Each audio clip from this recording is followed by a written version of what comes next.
Ganito ka pa rin ba gumawa ng border? Mas padaliin natin yan. So, tuturuan ko kayo ngayon kung paano gumawa ng auto border.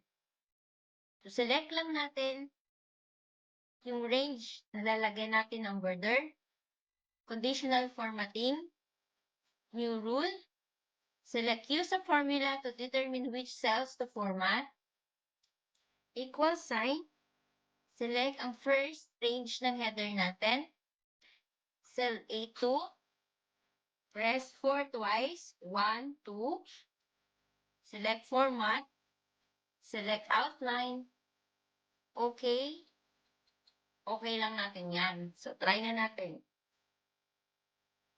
So, okay na. So, that's it. Follow for more.